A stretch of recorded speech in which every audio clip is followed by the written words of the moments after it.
What if a single letter could ignite a revolution, and a young African leader dared the world to watch?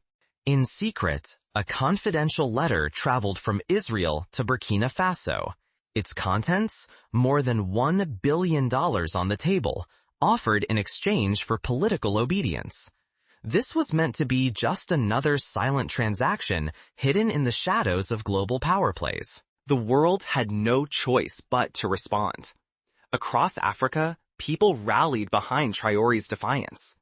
Some saw a glimmer of hope. Others recognized a spark with the power to ignite waves of transparency, unity, and pride. A message that Africa would no longer be treated as a pawn by global powers. Now, the stakes are at their highest. If this moment goes unnoticed, the cycle of secrecy and exploitation will repeat.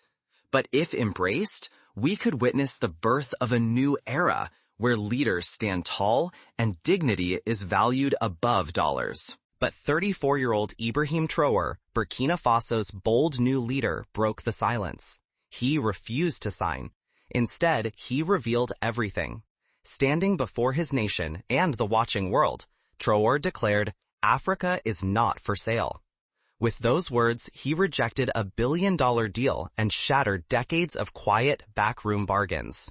To grasp why Traoré's act shook the world, we must look back. How did Africa become the bargaining chip, and what makes this moment so different? To understand the roots of this crisis, we need to revisit the history of foreign deals and betrayals in Africa. Only then can we see why Traoré's stand is a turning point.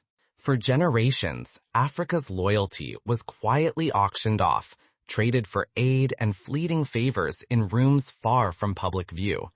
Foreign powers shaped destinies with signed documents and silent handshakes. But now, a new voice rises, and the rules are changing. After independence, many African nations stepped from colonial chains into webs of dependency. Aid became a leash, pulling leaders into silence while their people's resources slipped away. Decisions about Africa's future were written in distant capitals, and millions lived with the consequences, never knowing the true cost. Throughout the 20th century, newly independent African nations found themselves caught in a new kind of struggle. Take, for example, Ghana under Kwame Nkrumah. In the late 1950s and early 1960s, Nkrumah dreamed of a united, self-reliant Africa. Yet his government, like so many others, was forced to accept foreign loans and military aid from both the United States and the Soviet Union. These offers came with strings attached, quietly shaping policy and undermining autonomy. Similar stories played out across the continent. In Zaire, now the Democratic Republic of Congo, Mobutu Sese Seko's regime depended on foreign backing in exchange for mineral rights and support in the Cold War chess game. In Kenya, leaders were often pressured to align with one superpower or another, their economies molded by the demands of distant capitals. The legacy of these deals was clear. For every promise of development, there was a hidden cost, sovereignty slowly slipping away.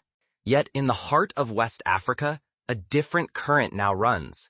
Ibrahim Traore, the young, fiercely determined leader of Burkina Faso, has become a beacon of resistance.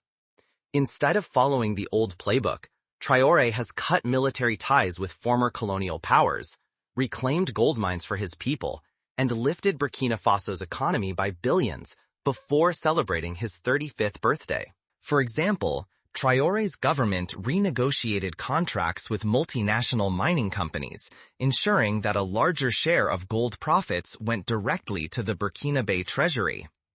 This move mirrored similar acts by leaders like Thomas Sankara in the 1980s, who famously refused foreign aid that came with conditions and invested in homegrown development. Traore's choices echo Sankara's vision, but with the added weight of a global audience watching in real time. Traore's message is unmistakable. Africa will no longer be purchased. He stands as a Pan-Africanist, insisting that dignity and unity, not foreign approval, must shape his nation's future. His vision has sparked hope across the continent. Rejecting dependency is not only imaginable, but potent.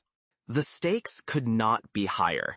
If this cycle endures, Africa's future will be scripted by outsiders, and its youth will inherit debts, not dreams. The pattern of dependency threatens to suffocate possibility and agency, just as a new generation stands ready to claim both. But the legacy of backroom bargains lingers, stubborn and persistent. When Israel quietly sent a secret proposal offering more than $1 billion in exchange for silence and cooperation, it was the same tired story: money for dignity, influence for independence. The old bargain, dressed in new clothes, haunting yet another generation. Traore's bold rejection did not go unnoticed. As word spread, international eyes turned toward Burkina Faso, eager to witness what would happen next. Then, something unexpected happened. When the secret letter arrived, Traore did not conceal it. He made the offer public, an act both shocking and bold. His response lit a firestorm, sparking debate and defiance that quickly spread beyond Burkina Faso. Consider the consequences if the old system prevails. In countries like Mozambique, loans from foreign banks have led to crippling debt crises, forcing governments to cut vital services or surrender control over natural resources. In Angola, foreign oil companies dominated production for decades, while ordinary citizens saw little benefit. These are not distant stories. They are living realities for millions of Africans. In that instant, the script changed. Traore's refusal was not just personal defiance. It was an invitation to all of Africa. The continent's leaders and its people now faced a choice: return to the shadows of silence, or step into the light and demand a different future. The effect was nothing short of explosive. Within hours, Mali and Niger's leaders announced formal reviews of every Israeli contract, signaling a sharp break with the status quo.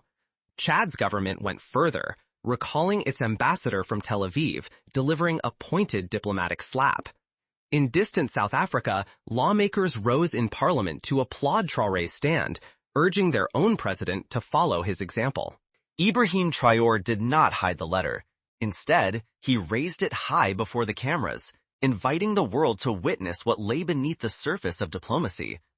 On live television, he revealed the billion-dollar bribe meant to buy his silence and declared, "Burkina Faso will never be a subcontractor for foreign empires." His words sliced through the air, a direct challenge broadcast not only to his people, but to every nation watching. The global spotlight intensified. In Israel, officials scrambled to contain the fallout, their prime minister calling emergency meetings, as headlines branded Traore a dangerous firebrand. Yet across Africa, the sentiment was different.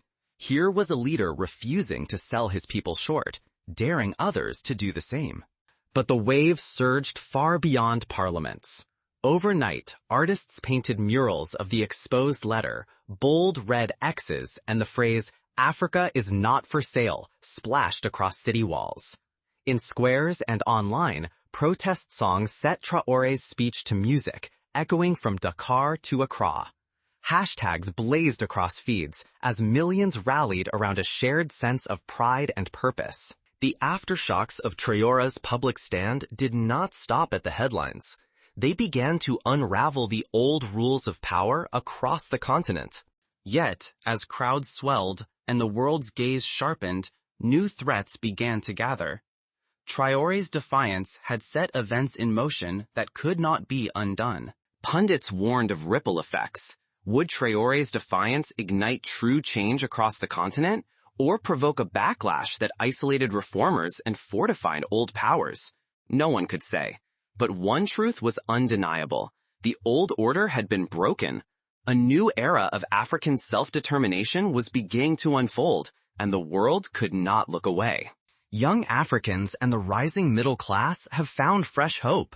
Traore's live rejection shattered the old myth that only compromise could prevent chaos. Instead, it sparked a hunger for real accountability and a bolder style of leadership. Across Africa, Citizens are demanding a new era of transparency. Protests fill the streets, online campaigns trend for weeks, and petitions gathered tens of thousands of signatures. People insist that every foreign contract and backroom deal be brought into the light. For too long, Africa's future was bartered in secret. Now, the people want to read every word. The ripple is spreading quickly.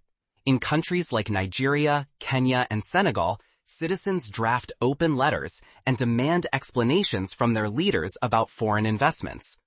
Town halls and public debates over outside influence are not rare outliers. They are becoming the new normal.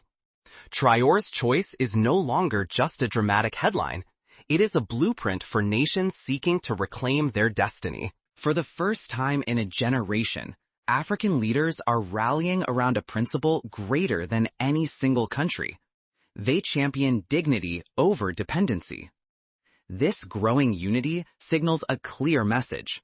Africa's voice is no longer for sale, and the old rules no longer apply. Look at Nigeria, where civil society organizations have long campaigned for greater transparency in oil and gas contracts. After Traore's revelation, activists there intensified their calls for the publication of every agreement signed with foreign companies. In Kenya, student groups organized forums to discuss the dangers of debt diplomacy, referencing how secretive Chinese infrastructure loans have left future generations burdened by obligations made without their consent. The world is watching and reacting. Veteran civil rights activists in the United States sent messages of respect, recognizing echoes of their own fights for justice. In France, politicians express both surprise and unease as their traditional sway in West Africa comes under fire. Celebrations erupt in parts of Latin America and Asia, where many see Traore's defiance as proof that smaller nations can stand up to giants. World capitals are taking notice. Policymakers from Washington to Beijing must now reckon with an Africa determined to speak for itself, not to be lectured or sidelined. The moral compass is shifting. Africa is stepping forward as an equal, demanding respect, not charity. But every movement faces resistance, and not everyone is eager for change. As the backlash builds, the true test of this new resolve is about to begin. Yet the stakes could not be higher. If this wave of momentum falters, reforms may stall, and hard-won hope could turn into bitter cynicism. But if the spark endures, Africa will not just redefine its future, it will inspire others worldwide to demand dignity, transparency, and true partnership. This lesson stretches far beyond Burkina Faso, or even Africa itself. Everywhere, people hold the right and the power to demand transparency. Hidden agreements always protect the interests of the few, never the many. When a leader stands up and declares enough, they claim a moral authority that no secret negotiation can buy or silence. True leadership is not just rejecting a single deal. It is rejecting the entire machinery of secrecy and submission. In a world where decisions so often happen behind closed doors, Ibrahim Traore's bold refusal became a beacon of open governance. He showed that when citizens demand to witness the deals struck in their name, the old cycles of exploitation can finally be disrupted. But perhaps the most powerful truth is this: dignity spreads. The courage to refuse, to say no to dollars dressed as gifts, to bribes masked as aid, can ignite hope in millions. A single act of bravery, shared with the world, can set off a movement, crossing borders and stirring demands for justice and collective strength. We see proof of this in every mural splashed across city walls, in each protest song rising from the streets of West Africa. What started as a scandal has become a moment of renewal. Young people, activists, and even political rivals are finding their voices. The art, the music, the marches, these are not just responses, but signs that something profound has been awakened. Let us be clear about what is at stake. If citizens and leaders choose silence or fear, exploitation will continue, unchecked and unchallenged. But if they choose courage, the reward is nothing less than true self-determination, a future where dignity and transparency are non-negotiable rights, not distant dreams. Third, regional bodies like the African Union can establish independent oversight panels, reviewing major international agreements for fairness and transparency. Such panels could include representatives from multiple countries, as well as respected economists and legal experts, to ensure that no nation is pressured into unfavorable terms. Similar oversight models exist for trade in the European Union, proving that collective scrutiny is possible and effective. As the world watches, one question burns brighter than the rest. Will this be another fleeting headline, soon forgotten, or a genuine turning point in history? The decision belongs to all of us. To turn this hope into lasting change, practical steps must be taken. First, governments can pass laws requiring that all foreign contracts are published online, accessible to every citizen. Ghana has experimented with this approach, creating a public database for oil and mining agreements. Second, civil society groups can organize regular forums where officials are questioned about the terms of foreign deals.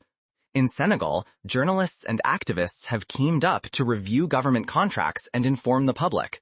These are not just symbolic gestures, they are real steps that shift the balance of power toward the people. Fourth, schools and universities can teach the history of Africa's foreign relations so that the next generation understands both the dangers of dependency and the power of solidarity.